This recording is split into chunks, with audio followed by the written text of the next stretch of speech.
세상에 있는 부정적이든 긍정적이든 그 큰 힘과 영향력은 언제나 그 기원의 사상적인 뿌리를 두고 있습니다. 히틀러는 대표적으로 자신의 사상의 기원을요, 몇 가지에 두고 있는데, 그 중에 하나는 진화론, 그리고 유물론, 그리고 또 인물론은요, 니체에 두고 있죠. 니체는 이런 주장을 하는데요. 자연에 관한 사실은 없고 해석만 있다라는 주장을 하고 있습니다. 자연이 우리 눈으로 볼 때 압도적인 힘이 있고 규칙성을 뛰어넘는 불규칙성도 있어 보이죠. 그래서 그 크고 강한 자연의 힘 앞에서 인간은 단지 부수적인 존재이고 자연을 우리가 그 자연을 온전히 사실 그대로 알고 목적이나 규칙을 규명하는 것이 아니고 단지 해석할 뿐이다, 이렇게 주장을 하고 있죠. 물론 이것은 우리가 상식적인 관점에서 다 반박이 됩니다. 왜 그런가?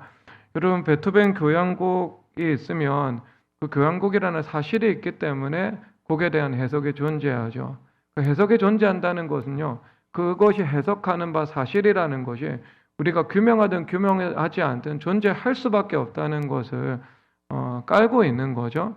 그리고 또 두 번째는요, 우리가 그 베토벤 교향곡의 음표의 향연이 있죠. 현란합니다. 그럼에도 불구하고 그 악보 속에서 우리가 함몰되어 가는 존재가 아니거든요. 그 안에 규칙성도 있고 작곡가의 의도와 목적도 파악할 수 있고 마침내 연주자의 해석의 옷을 입혀서 이것을 세상에 내어놓지 않겠습니까?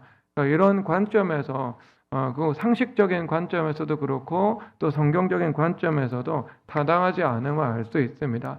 진리라는 것이 무엇인가? 진리가 성립되기 위해서는요, 우리의 지식의 체계와 그리고 사물, 우리가 바라보는 그 사물 자체가 서로 온전히 하나가 되는 것, 이것이 진리라고 말을 할 수 있겠죠. 그러니까 성경 외에는요, 진리라고 말할 수 없습니다. 왜? 여러 가지 면이 있죠. 예를 들어서 여러분 서양 사상의 원류가 플라톤, 아리스토텔레스 두 사람을 들고 있거든요. 근데 플라톤은요, 사실이 어디에 있는가? 우리가 사실이라는 것은 우리 감각으로 바라보는 것에 사실이 없다. 영혼의 이성을 통해서 추상적인 세계 사실이 존재한다라고 말을 하고 있는 겁니다. 우리 이런 TV가 존재하지 않죠. 추상적인 세계의 TV라는 사실이 존재한다. 그리고 아리스토텔레스는요, 그 반대로 말합니다. 사실이라는 것은 어디에 있는 거죠? 사물 자체에 사실이 있다. 저게 바로 TV라는 사실이다. 이렇게 주장을 하고 있는 거죠. 그럼 니체는 어떻게 주장을 하죠? 아니, 사실 자체는 없고 TV라고 말하는 우리 해석만 존재할 따름이다 라고 말을 하고 있습니다.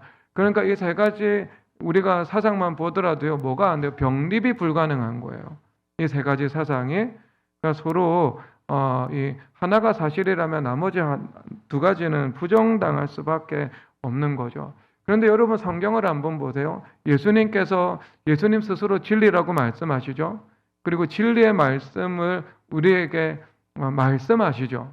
그것도 진리죠. 그리고 진리의 말씀으로 이 사실 자체인 이 세계를 주님께서 구성을 하시지 않으셨습니까? 그리고 하나님의 아들이신 예수님께서 이 땅 가운데 오셔서 하나님이 어떤 분이신지 직접 계시해 주셨죠. 그리고 그 계시된 것을요, 성경 말씀을 통해서 우리 모두가 알 수 있도록 하나님께서 선물로 허락해 주신 거, 이것을 말씀을 해주고 있는 겁니다. 그러니까 이런 조건을 다 갖추고 있는 것은요, 기독교와 성경 말씀, 예수 그리스도 외에는요, 어디에도 없어요. 플라톤이 진리를 한다고 했지만 그가 신의 계시를 받았다? 아니에요. 그 스스로도 영혼의 이성을 통해서 파악했을 뿐이다. 그러니까 아리스토텔레스는 정반대의 입장을 피력을 하고 이 공통점을 상실을 하고 있는 거죠.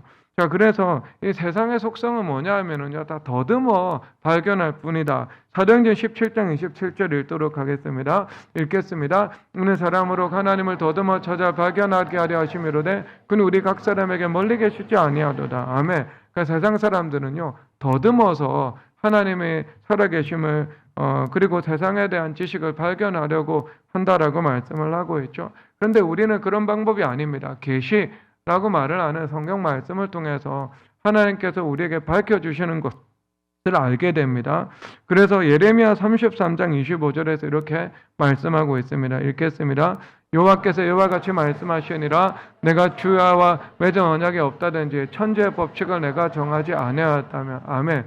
그러니까 하나님께서 하늘의 해와 달과 서로 언약을 맺었다라고 말씀을 하고 있죠. 그래서 그 언약에 의해서 이 해와 달의 공전과 지구를 주변을 공전하고 자전하는 모든 이 운동들이 이루어졌다라고 말씀을 하고 있습니다. 그래서 하나님께서 천지의 법칙, 즉 하늘의 법칙과 땅의 법칙을 주님께서 다 제정하셨고 이 세상에 펼치신다라는 것들을 말씀을 하고 있는 겁니다. 그래서 우리가 이 자연에 관한 이해, 오늘 제목은 자연을 정복하는 예수 그리스도의 부활의 능력이거든요. 그래서 여러분이 자연에 대해서 한번 우리가 생각을 해볼 텐데 결론이 있습니다. 자연은요 본래 하나님의 영광을 위해서 만들어졌고요. 그리고 또한 인간을 위해서 하나님께서 만드신 것입니다. 하나님은 여호와 일의 하나님이시잖아요. 그래서 6일 동안 천지를 창조하셨습니다. 그래서 하늘과 땅에 우리가 인간이 살기에 모든 적합한 조건을 주님께서 구성하신 다음에 그 다음에 하나님께서 인간을 만드셨죠. 그러니까 이것은 여호와 일의 하나님을 말씀해주고 있는 겁니다. 그러니까 우리가 하나님 앞에 기도를 드린다는 것은요, 여호와 일의 하나님께서 우리에게 적합한 환경 그리고 적합한 이 조건들을 주님께서 준비하고 계신 겁니다. 준비하신 다음에 하나님께서 나를 그 땅에 믿음으로 보내시는 것이죠. 그러니까 이것이 하나님께서 일하시는 그 법리를 창세기 1장에서 분명히 말씀하고 있는 겁니다. 그러니까 이 자연이라는 것은 어떤 거예요? 본래 인간이 살기에 적합하도록 인간이 잘 이 문명을 일구며 살아갈 수 있도록 그러니까 아름다운 곳으로 인간을 위해서 예비되었다 이렇게 볼 수 있는 겁니다. 출애굽기 3장 17절에서 이렇게 말씀하시네요. 읽겠습니다. 내가 말하였거니와 내가 너희를 애굽의 고난 중에서 인도하여 내어 젖과 꿀이 흐르는 땅 곧 가나안 족속 헷 족속 아모리 족속 브릿 족속 히위 족속 여부 족속의 땅으로 올라가게 하리라 하셨다 하면 아멘. 그래서 젖과 꿀이 흐르는 아름다운 땅을 주신다고 말씀을 하고 있죠. 하나님께서 이미 젖과 꿀이 흐르는 아름다운 가나안 땅을 예비해 놓으셨고 그리고 그 땅에 이스라엘 백성들을 인도해 드린다라고 말씀을 하고 있는 것입니다. 그래서 물론 이것이 이 땅이 인간의 선악과 범죄를 통해서 저주를 받았죠.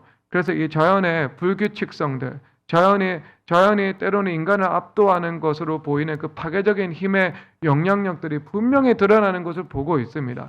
이것은 다 선악과 범죄를 통해서 이 땅의 시스템이 저주를 받았기 때문에, 그러니까 이 땅의 모든 순환 시스템이 타락을 했기 때문에 나타나는 그 파괴적이고 불규칙적인 현상이다라고 볼 수 있는 거죠.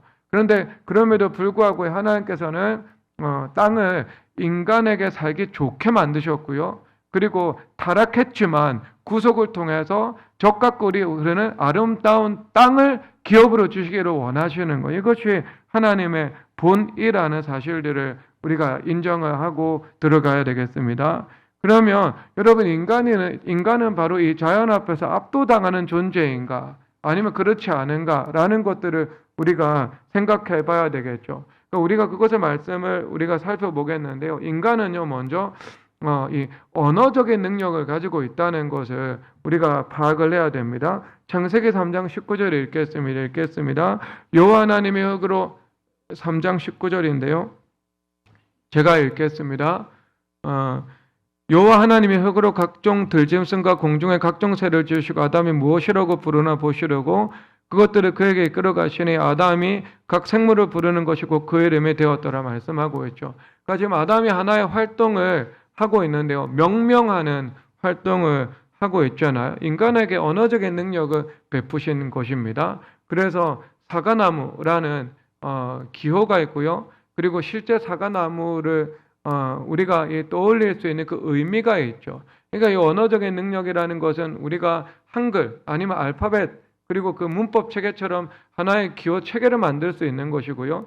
그리고 그 기호 체계 안에 의미를 담아낼 수 있는 것. 이것을 말씀을 하고 있는 겁니다. 그러니까 바람, 윈드라는 기호가 있으면은요, 우리가 그것이 바람이라는 그 의미를 담고 있다. 이것을 말씀을 하고 있는 겁니다. 이것은요, 자연의 구체적인 사물이나 자연적인 현상에 대해서 정의 내릴 수 있는 것이고, 정의 내릴 수 있다는 것은요, 그 작용 과정을 밝혀내고, 그리고 뿐만 아니라 그 작용에 대한 대응의 방법들을 우리가 만들어낼 수 있다. 이것을 말씀을 하고 있는 겁니다.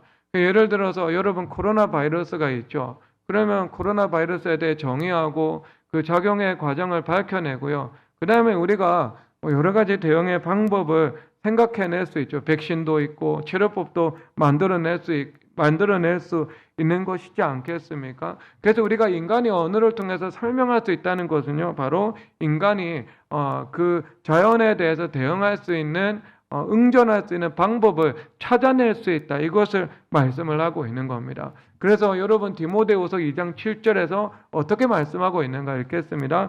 내가 말하는 것을 생각해보라. 주께서 범사에 내게 총명을 주시리라. 아멘. 그러니까 하나님께서 말씀하시는 것들을 너희들이 생각을 해볼 때 어떻게 총명을 주시는데, 이 총명은 어떻게 해요? 하늘의 법칙과 땅의 법칙을 꿰뚫을 수 있는 능력, 이것을 하나님께서 우리 가운데 베풀어 주신다 말씀을 하고 있는 겁니다.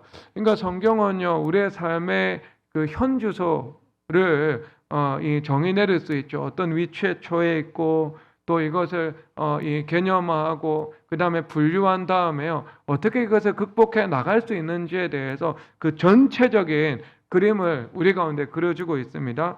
그래서 오늘 말씀 요한복음 11장 4절 보도록 하겠습니다. 11장 4절 읽겠습니다. 예수께서 들으시고 이르시되 이 병은 죽을 병이 아니라 하나님의 영광을 위함이요 하나님의 아들이 이로 말미암아 영광을 받게 하려 함이라 하시더라. 아멘. 그래서 이 병은 죽을 병이 아니다. 하나님의 영광을 위함이다 라고 주님께서 말씀해 주고 있는 거죠. 그러니까 이 병이 있을 때 이 병이 어떤 기전을 통해서 왔는가? 요한복음 5장에서는 죄 때문에 왔다 이렇게 말씀을 하기도 하죠. 그러니까 과거의 측면에서 말씀을 하고 있고요. 그리고 또 오늘 말씀은요, 또 그거밖에 여러분 과거만 있으면 안 되죠. 그러면 끊임없는 그 죄책감, 우회 속에서 살아야 되지 않겠습니까? 주님 그렇게 말씀하지 않으시죠. 실수하지 않으시는 하나님께서 이것이 어떤 미래적인 의미가 있는지에 대해서도 밝혀주시는데, 이것은 하나님의 영광을 위함이다 이렇게 말씀을 하고 있습니다. 그러니까 하나님의 영광. 그래서 실질적으로 이 나사로는요, 부활의 증인이 되어서 그의 인생 자체가 증거가 되어서 살아갔습니다. 그래서 요한복음 12장 11절 이렇게 읽도록 하겠습니다. 읽겠습니다. 나사로 때문에 많은 유대인이 가서 예수를 믿음이더라. 아멘. 그러니까 왜 헬라인은 지혜를 찾죠. 유대인은 표적을 구한다 말씀을 하고 있습니다. 왜 헬라인은 왜 지혜를 찾는가? 왜 그들이 알지 못하는 것에 대해서 알려고 하기 때문에요. 그들은 사변적인 능력을 발달시켜 나가는 거죠. 그러니까 사변에 관한 이 논쟁이지 않겠습니까? 뭐 플라톤, 아리스토텔레스 마찬가지입니다. 그런데 여러분 유대인들은요, 사변에 관한 논쟁을 할 필요가 없는 거죠. 그들이 그런 지적인 능력을 총동원해 가지고 알려고 했던 것, 하지만 알지 못했던 것을요, 유대인들이 이미 성경의 계시를 통해서 알고 있는 거예요. 알고 있으니까 사변을 발달시킬 필요가 없는 거예요. 그래서 무엇에 대한 관심이 있죠? 표적인 것입니다. 그래서 우리가 하늘의 법칙과 땅의 법칙을 알고 있으니까 그것을 이끌어와서 사는 방법들, 그것을 이끌어와서 이 현실 세계에 적용을 하는 것들, 그리고 그 하늘의 법칙과 땅의 법칙이 이 땅에 우리가 믿음의 삶을 통해서 풀어지는 것들, 이런 것들에 더 많은 관심을 가질 수밖에 없었던 겁니다. 그러니까 그들은요, 표적을 구하는 거죠. 그러니까 표적을 구하는 민족이니까 어때요? 표적을 구하는 민족이니까요, 그들은 현세적이고 또 실사구시적인 속성을 가질 수밖에 없는 거죠. 그러니까 그 역사가 아놀드 토인비가 그런 말을 하고 있더라고요. 유대인이 독보적인 경제적인 능력을 가지고 있었고, 그리고 이 서구의 이 기독교인들이 이 산업혁명을 통해서 혹은 그들을 통해서 이 경제적인 이 방법을 학습을 해가지고요, 그들의 수준에 이르렀다. 뭐 이렇게 표현을 하고 있거든요. 그러니까 제1막은 무엇인가? 이 다른 어떤 민족보다 더 뛰어난 경제적인 능력을 가지고 있는 유대인들. 이것이 1막이에요. 그리고 2막은요, 그들을 배워서 그들의 것을 흡수해서 또 이 경제적인 이 자질들을 이 개발시켜 나가는 뭐 서구의 사회, 이것이 제2막 이렇게 설명을 하고 있거든요. 그러니까 표적을 구한다. 이것 때문에요. 이 사고방식은 당연히 우리가 상식적으로 그들이 이 땅의 일, 그리고 땅의 하늘의 법칙을 풀어내는 일들에 훨씬 더 능숙하게 접근을 할 수 있다는 것들을 말씀을 하고 있는 거겠죠. 그렇죠? 그러니까 여러분, 우리가 이런 언어적인 능력을 가지고 있다는 것은 무엇인가? 언어적인 능력을 가지고 있다는 것은요, 우리의 인생 가운데에서 하나님의 말씀에 입각해서 정확하게 어떤 현 주소에 있고, 우리의 과거가 어떤 의미가 있고, 우리 미래에 어떤 약속이 있는지에 대해서 분명히 우리가 정의내릴 수 있다는 것을 말씀을 하고 있는 거죠. 그 정의에 입각해서 내가 무엇을 우리가 행하면서 살아갈 수 있게 되는 거죠. 그러면 나중에 무엇이 나타나요? 그러니까 표적도 나타난다. 하나님께서 그런 사실을, 믿음의 사실을 허락해 주신다. 이렇게 말씀을 하고 있습니다. 그래서 여러분이 부흥이라는 관점에서 이 대한민국의 이 현 사실에 대해서 우리가 정의 내리고 분류하고, 여러분 우리가 미래를 기대하면서 살아갈 수 있잖아요. 여러분, 일반적인 우리가 자연적인 추론에 의하면 여러분, 대한민국은요 2천만 명 정도 되는 국가로 축소되지 않겠습니까? 점진적으로. 그런데 여러분, 인구가 줄어들면 인구가 줄어드는 곳으로 절대로 맞추지 않습니다. 여러분, 일단 인구가 줄어든다는 전제를 가지고 있잖아요. 여러분, 집 무조건 지금 다 팔아야 됩니다. 강남에 있든 종로에 있든 서대문에 있든 집 무조건 다 팔아야 됩니다. 왜 그러냐면은요, 여러분, 인구가 줄어드는데요, 뭐 2천만 명밖에 존재하지 않는데 어딘들 여러분 슬럼화가 되지 않겠습니까? 여러분, 마산이 인구 50만인 도시였습니다. 그리고 지금 인구 30만 정도 되었어요. 그런데 마산 전역이 거의 폐허와 같은 도시가 됐습니다.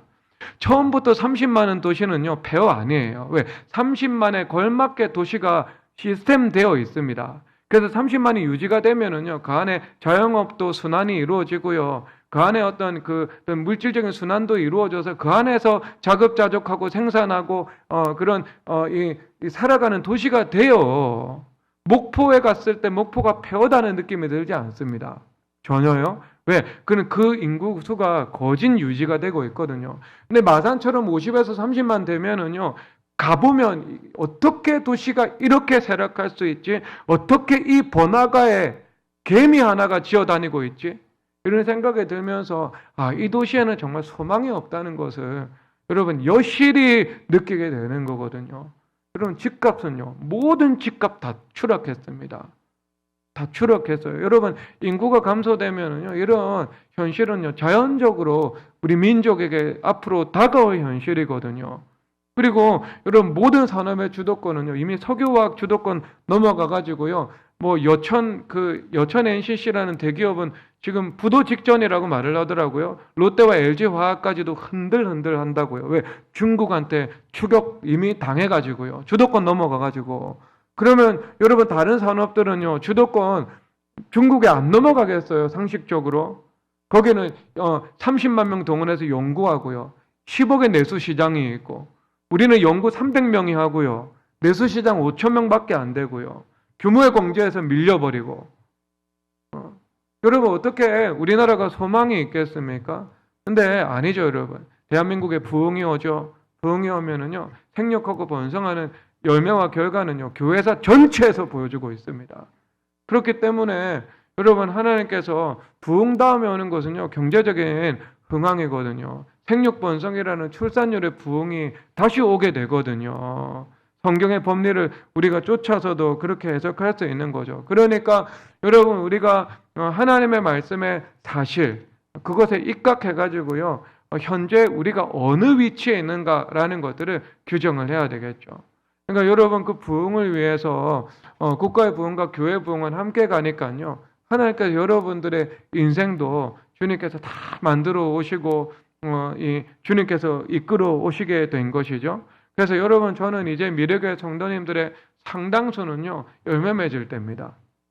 이제 믿음으로 나가가지고요, 믿음으로 가꾸고, 믿음으로 이 땅을 일구어가지고요, 믿음으로 열매 맺을 때입니다.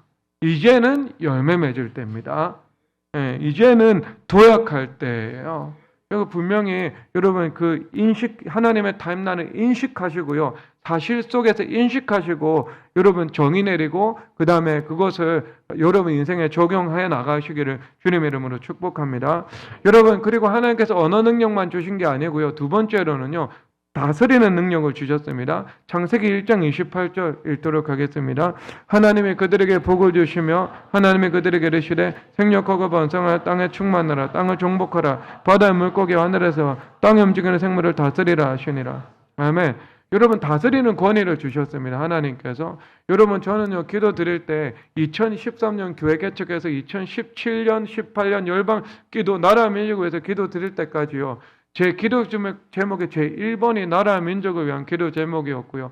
제가 늘 주님 앞에서 근심하고 살아가고 두려워하면서 살아갔던 것은요, 바로 나라 민족이었습니다. 이거요. 그 한 5년은요, 이 나라 생각만 하고 향후 이 땅의 교회와 이 민족이 어떻게 될까라는 생각을 하면은요, 이게 스트레스가 매우 극심을 했습니다. 산에 가가지고 주님 앞에 막 부흥 찬송하고 하나님 반드시 부흥을 달라고 기도를 드리고요. 그리고 2018년 이후에는요, 대한민국의 국가적인 사정, 교회적인 사정, 그 다음에 정치적인 향방이 어떻게 흘러가든 제가 근심했던 적이 없습니다. 1초도 근심했던 적이 없습니다. 왜? 어차피 하나님의 작정하신 대로 역사는요, 흘러가게 되어 있거든요. 결론은 하나님의 결론이 나게 되어 있습니다. 그런데 하나님께서 우리 가운데 어떤 권세를 주셨는가? 어떤 자연적인 상황이 있으면 우리가 그것을 다스리는 권위를 주셨습니다. 다스리는 권위를 주셨다는 것은요, 우리가 응전하고 도전하고 극복할 수 있는 믿음의 권세를 주셨다. 자연에 함몰되어서 우리 인생이 쓰러지지 않는다. 이것을 말씀을 하고 있는 것입니다. 말씀을 하고 있는 겁니다. 우리 극복할 수 있습니다. 자, 일단 여러분, 우리가 주의해야 되는 사항은요, 하나님의 말씀에 대항하는 응전은요, 반드시 누구든 실패할 수밖에 없습니다. 여러분, 이게 어느 정도인가? 여러분, 느부갓네살 왕이 바벨론의 왕이었죠. 그래서 그가 그의 정복 사업에 성공해가지고요, 유다를 정복하고 이집트까지도 근접해 들어가고요. 그리고 고대 근동에 패자가 되죠. 그런데 그것은요, 하나님의 말씀의 결과였습니다. 그리고 하나님께서 유대인들 보고요, 너희들 이것이 내 뜻이니까 바벨론의 느부갓네살 왕과 대항하지 말고 그들에게 항복하라라고 말씀을 하고 있죠. 예레미야 27장 8절 읽도록 하겠습니다. 여호와의 말씀이니라. 바벨론의 왕 느부갓네살을 섬기지 아니하며 그 목으로 바벨론의 왕 멍에를 매주하는 백성과 나라는 내가 그들의 멸망에까지 칼과 기근과 전염병으로 그 민족을 벌하리라. 아멘. 그러니까 하나님의 말씀이 느부갓네살 왕의 정복의 성공과 같은 방향으로 움직이고 있으니까 너희들이 그 반대편에서 그에게 저항하지 말라. 그에게 항복하라. 이렇게 말씀을 하고 있죠. 너희들이 항복하지 않게 되면 기근과 전염병과 전쟁으로 너희들이 죽임을 당하게 될 것이다. 이렇게 말씀을 하고 있습니다. 그러니까 우리가 그 힘의 벡터를 생각을 해야 돼요. 벡터라는 것이 힘의 크기와 힘의 방향이잖아요. 그게 중력, 힘의 크기가 있고 태양의 중력, 지구의 중력이죠. 힘의 방향이 있죠. 왜? 지구의 중심부로, 태양의 중심부로. 그래서 지구의 공전도 이루어지는 것이지 않겠습니까? 그렇죠. 비행기가 이륙할 때 그래서 뒤에서 미는 추력, 그 다음에 띄우는 양력이 있잖아요. 그래서 이 힘의 추력이라는 힘의 크기가 있고 밀어내는 힘의 방향이 있거든요. 그러니까 우리가 힘이라는 거는요, 힘의 크기도 중요하지만 힘의 방향도 중요하지 않겠습니까? 그렇죠. 여러분들이 온 힘을 다해서 바벨론의 느부갓네살 왕하고 싸웁니다. 그러면 온 힘을 다해서 하나님의 말씀을 대적하고 대항하는 거죠. 그러면 어때요? 내가 부서지는 것밖에 없는 거죠. 그렇죠. 내가 힘의 크기가 강해지면 강해질수록 어때요? 내가 당하는 손해는 더 커지는 겁니다. 그렇죠. 여러분, 자동차하고요, 사람하고 부딪힙니다. 사람하고 자동차하고 부딪혀요. 시속 100km로 달려오는 자동차. 그리고요, 시속 200km로 달려오는 모기하고 사람하고 부딪힙니다. 그런데 모기하고 부딪히면 우리의 몸에 손실이 하나도 없죠. 모기가 죽죠. 100km로 나한테 부딪혀가지고요. 자동차한테 부딪히면은요, 내가 죽잖아요. 왜 그런가? 그것은요, 힘의 크기가요, 클수록 우리에게 가해지는 그 충격의 강도가 커지는 거죠. 그러니까 우리가 하나님을 대적해서, 하나님을 대항해서 큰 힘을 가지고 싸우는 것만큼 뭐가 더 커지는 가? 내 인생에 가해지는 충격이 더 비례해서 커지는 것을 말씀을 하고 있는 것입니다. 그렇죠? 그러니까 여러분, 우리가 하나님의 말씀과 같은 방향으로 같은 벡터를 가지고 움직여 나가야 됩니다. 하나님의 말씀에 대항을 하는데 그 힘이 작을수록 덜 위험한데 클수록 더 위험한 거죠. 그러니까 여러분, 율법주의자가 되어가지고요, 내가 돈과 지위를 얻습니다. 그러면 그 율법주의는요, 결국 나를 죽입니다. 그리고 돈과 지위의 힘이 크면 클수록 그것을 내 삶을 더 크게 파괴하게 되겠죠. 상식적으로. 그리고 여러분, 인본적인 사고 구조를 내가 가지고 있습니다. 인본주의 사고방식. 그러면 인본주의는요, 결국 신본주의를 대적하거든요. 결국 교회 안에 있어도요, 인본주의는 신본주의를 대적하는 방향으로 움직여 나가게 됩니다. 그런데 인본주의적인 사고방식이 있는 사람이요, 자기가 큰 힘과 큰 지위를 가지고 있습니다. 그러면 어떻게 해요? 하나님의 말씀을, 신본주의를 대적하게 되겠죠? 그래서 자신의 인생은요, 더 큰 충격파가 임하게 되지 않겠습니까?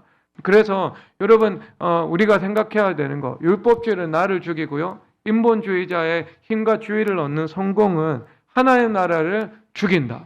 근데 여러분, 하나님 나라는 죽어지지 않잖아요. 하나님께서 계시니까. 그러니까 결국 하나님 나라를 죽이려다가 내 인생이 죽임을 당하게 된다. 이것을 말씀을 하고 계신 것입니다. 그렇죠. 여러분, 예를 들어서 교회 안에 와가지고요, 내가 동성애 운동을 한다고 한번 생각을 한번 해봅시다. 그런 사람이 없지만, 그래서 교회 안에 들어와서 이 교회는 동성애를 인정해야 되고, 그리고 이 동성애를 반대하는 것은 죄이므로 그것은 교회 안에서 금지해야 한다. 이런 것들을 내가 적극적으로 주장하고 그 다음에 힘을 모으고 그런 방향으로 움직여 나간다고 생각 한번 해보세요. 그렇죠. 그런데 그 사람이요, 힘이 있고 지위가 있네요. 그렇죠. 서울대학교 교수고, 그리고 재산은 한 500억 정도 있고, 성품도 온유해가지고요, 교회 안에서 많은 사람들에게 밥을 사고 있습니다. 전교인 애슐리 대접을 하고 있어요. 그러면요, 힘도 있고 지위가 있는데요, 이것이 하나님의 말씀과 정반대되는 방향에서 활용이 되는 거잖아요. 힘의 벡터가 하나님의 말씀을 대적하는 방향으로 움직여 나가죠. 그런데 그 힘이 큰 거죠. 왜? 지위가 있고 돈이 있으니까요. 어떻게 되겠어요? 누가 망하겠어요? 하나님 나라가 망하겠어요? 아니죠. 그 사람의 인생이 망하는 거예요. 그 사람 인생에. 하나님 그런 분 아니거든요. 그런 분 아니거든요. 그러니까 여러분, 우리가 율법주의는 나를 죽이고요, 인본주의는 하나님 나라를 죽이려다가 나를 죽입니다. 힘이 클수록. 그러니까 우리가 어떻게 돼? 하나님의 말씀과 같은 방향으로 움직여 나가야 하는 것입니다. 그래서 결국 여러분, 이런 내용은 우리가 다양한 말씀을 통해서 많이 다루고 있으니까 세부 사항을 조금 다루지 않고 넘어가도록 하겠습니다. 여러분, 결국 오늘 말씀에 최종 목적지를 향해서 가고 있는데요, 우리 예수 그리스도의 능력은요, 모든 죽은 것을 정복하는 부활의 능력이죠. 그렇죠. 그러면 예수 그리스도를 믿는 믿음으로 우리는 자연이 가지고 있는 죽음의 힘을 정복할 수 있겠죠. 이것을 전하고자 하는 겁니다. 그래서 여러분, 자연이 가지고 있는 최고의 힘은요, 결국 죽음의 힘입니다. 시편 91편 6절과 7절 다 함께 읽도록 하겠습니다. 어두울 때 퍼지는 전염병과 밝을 때 닥쳐오는 재앙을 두려워하지 아니하리로다. 1000명이 내 왼쪽에서 10,000명이 내 오른쪽에서 엎드러지나 이 재앙이 내게 가까이 하지 못하리로다. 아멘. 사람들이 재앙, 전쟁, 기근, 전염병, 것을 두려워하는 이유가 무엇이죠? 그것은요, 죽음 때문입니다. 죽음 때문에요. 그러니까 자연 최고의 힘은요, 죽음이고요, 죽음에 관한 두려움이다, 이렇게 볼 수 있습니다. 그래서 이브리서 2장 14절과 15절에 이렇게 말씀하십니다. 자녀들은 혈과 육에 속하였음에 그도 또한 같은 모양으로 혈과 육을 함께 지니심은 죽음을 통하여 죽음의 세력을 잡은 잡고 마귀를 멸하시며 또 죽기를 무서워함으로 한평생 매어 종로로 타는 모든 자를 놓아주려 하심이네요. 아멘. 예수님께서 십자가의 죽음을 통해서 죽음과 죽음의 세력을 정복했다라고 말씀을 하고 있는 겁니다. 그렇죠. 그리고 예수님께서는 십자가에서 죽으시고 3일 만에 부활하셨습니다. 죽음을 이기고 부활하셨죠. 그래서 죽음은 십자가에 죽었고 또 죽음을 이기는 부활도 예수님께서 부활하시는 것을 통해 부활의 능력도 나타내셨죠. 그래서 더 이상 믿는 자들에게는 사망의 주권자가 되지 못하고 생명의 주권자가 된다. 이것을 말씀을 하고 있는 것입니다. 그래서 요한복음 11장 26절 이렇게 말씀하고 있습니다. 무릇 살아서 나를 믿는 자는 영원히 죽지 아니하리니 이것을 내가 믿느냐. 아멘. 살아서 예수님 믿는 사람은 영원토록 죽지 않는다. 생명의 삶을 살아가다가 우리 육체적인 죽음은요, 영생을 위한 관문의 역할을 한다. 이렇게 말씀을 하고 있죠. 여러분, 모든 만물의 질서는요, 결국 천국에서 영생의 삶을 통해서 모든 질서가 바로 잡히게 되어 있습니다. 여러분, 이 땅에서 사업하는 사람들, 물질의 은사와 사명을 받은 사람들이요, 그래서 기업을 일굽니다. 돈을 법니다. 그래서 하나님께서 주신 축복을 그 그릇에 담을 수 있겠죠. 그런데요, 우리가 예를 들어서 삼성의 이재용 회장보다 더 큰 부를 일군다라는 것은요, 사실상 하나님께서 대부분의 경우에 하나님 나라를 위해서 일하는 기업가를 할지라도 물질의 은사와 사명을 구한다 할지라도요, 그 정도까지 허락하시지 않는 경우가 대부분입니다. 대부분입니다. 물론 그 정도 허락하시는 경우도 있는 것 같아요. 예를 들어서 지금 대한민국의 30대, 40대 이 재벌 중에서요, 상속 부자를 제외하고요, IT로 성공한 사람을 제외하고요, 제조업으로 자수성가해서 당대의 40대 대기업 정도에 들어간 기업은요, 딱 하나가 있는데요, 이랜드밖에 없습니다. 그리고 주식까지 범주를 넓히면은요, 셀트리온까지 나오거든요. 셀트리온 딱 2개밖에 없어요. 그런데 이랜드는 기독교 계열의 기업이긴 하죠. 물론 이랜드 구성원들 이야기를 들어보면 어떤 그런 회개해야 되는 부분들이 있긴 하지만 그런데 이게 기독교 기반을 하고 있다는 것은 무시할 수는 없는 것 같아요. 근데 그분이 말하는 내용은 뭐냐면은 자기 어머니가 1000일 동안 셀트리온 위해서 기도했고 그 기도의 결과로 이 기업이 잘 되었다. 본인이 여기까지 인정은 하고 있어요. 그러니까 어쨌든 이 창업자들이 인정하는 바는 그것이 성령 하나님의 은혜를 통해서 그 두 기업이 일어섰다. 그 이후에 하나님과의 관계도 중요한데 그 이후의 관계는 일단 묻지 않고요. 그러니까 부정은 하지 않습니다. 그 두 분 다요. 자, 그러면 여러분 예를 들어서 이런 물질적인 큰 성공을 거둘 수 있기는 한데 대부분 안 주신다는 말이죠. 왜 안 주시겠어요? 그것은요, 영혼의 유익이 되지 않기 때문에요. 성령으로 시작해서 성령으로 맞춰야 되는데 성령으로 시작해서 육체로 맞추는 우를 범할 수 있으니까요. 하나님께서 사랑하시니까 그 정도는 대부분 안 허락하시는 거예요. 영혼에 도움이 되지 않으니까. 그러니까 여러분이 이 땅에서는요, 어때요? 만물의 질서가 완전히 바로잡히는 곳은 아닙니다. 완전히 바로잡히지는 않습니다. 악에 대한 심판이 현세에서 다 안 이루어지고요. 선에 대한 하나님의 상급을 주시는 것이요, 이 지상에서는 100% 다 이루어지지는 않아요. 그럼 어디에 가서 완전히 밝히 드러나게 되는가? 천국에서요. 저 영원한 세상에서 죽음 이후에 영생의 삶을 살아가게 될 때 각 사람에게요, 남김없이 상급이 온전하게 주어지게 되는 거예요. 온전하게 주어지게 되는 거. 그렇죠? 그러니까 여러분, 정주영 회장의 구원을 여러분 부러워할 필요가 없습니다. 아시겠죠? 그분이 죽기 직전에 그 아들 정몽준 씨가 아버지 전도하려고요, 온누리교회 하영재 목사님 모시고 와가지고요, 복음 전하게 하셨잖아요. 그래서 그 복음 믿고 그 다음에 내게 강 같은 평화 찬송 들으면서 웃으면서 천국 가셨거든요. 그럼 구원 받으셨어요. 그리고 이미 그 전부터 자녀들은 다 우리 바로 옆에 있는 정동제일교회에서 다 결혼시키고, 그리고 본인 스스로도요, 복음성가 모임 만들어서 복음성가 부르는 이 일을 이 힘들 때마다 했다고 하더라고요. 뭐 이화여대 총장님하고 같이 만나가지고요. 그런데 물론 그분이 교회 안 나갔어요. 그리고 예수님 안 믿고 살아가다가 그냥 위로만 받다가 죽기 직전에 예수님 믿고 구원받았습니다. 여러분에게 주간조선에 나온 얘기거든요.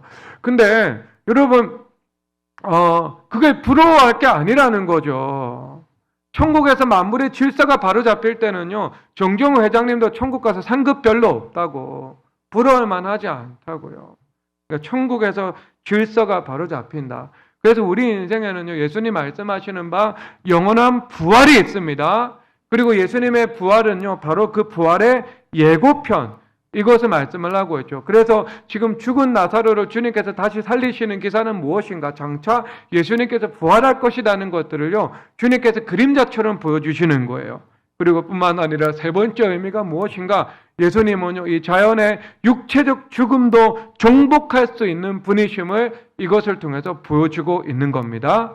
근데 이것이 오직 하나님의 아들 예수님만 행하실 수 있는 권능이다라는 것들로 우리가 한정 짓지 않기 위해서요, 예수님께서 어떻게 하시죠? 예수님께서 사도 바울 선생님께서 죽은 유두고를 다시 살리는 기적을 보여주는 것을 통해서요, 이 땅에 있는 사람들도 믿음을 통해서 자연적인 죽음의 결과를 바꿔낼 수 있다, 이것을 말씀을 해주고 있는 거죠. 그러면 여러분, 이것은 상당히 드문 경우고요. 자, 그렇다면 여러분, 자연의 최고의 힘인 죽음이라는 것들을 믿음으로 극복하는 장면을 주님께서 보여주셨습니다. 그러면 어떻게 해요? 그 죽음의 힘 이하의 모든 죽음의 힘들은요, 어떻겠습니까? 인간이 다스려낼 수 있다, 바꿔낼 수 있다, 이것을 말씀을 해 주시겠죠. 그러니까 우리의 기업이 죽은 것, 죽은 기업도 부활시킬 수 있고요. 우리의 가정이 죽은 것, 그 죽은 가정도 부활시킬 수 있고요. 우리의 소망이 죽은 것, 그 죽은 것들 부활시킬 수 있고요. 우리의 관계가 깨트려져서 죽은 것, 그것도 다시 다 부활시킬 수 있다. 우리의 사명이 죽은 것, 그 사명도 부활시킬 수 있다. 이것을 말씀해주고 있는 것입니다. 그래서 자연의 죽음을 우리가 바꿔낼 수 있는 그리스도 부활의 능력, 그 능력의 현존을 경험하시기를 주님의 이름으로 축복합니다. 우리 다 함께 일어나서 찬양하도록 하겠습니다. 기적이 오위대한 기적을 베푸시는 찬양하도록 하겠습니다.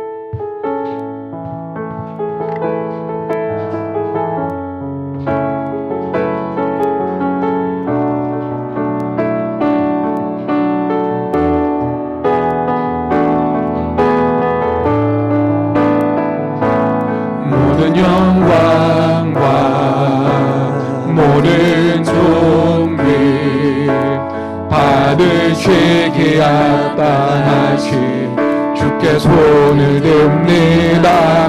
모든 영광과 모든 존귀 거룩하신 주의 이름 높여 경배합니다. 위대한 기적을 베푸시는 주와 같은 분 없네. 주와 같은 분 없네. 위대한 기적을 베푸시는 주와 같은 분 없네. 주와 같은 위대한 부활을 베푸시는 위대한 부활을 베푸시는 주와 같은 분 없네. 주와 같은 분 없네. 위대한 부활을 베푸시는 주와 같은 분 없네. 주와 같은 분 위대한 부활을 베푸시는 위대한 부활을 베푸시는 주와 같은 분 없네. 주와 같은 분 없네. 위대한 부활을 베푸시는 주와 같은 분 없네.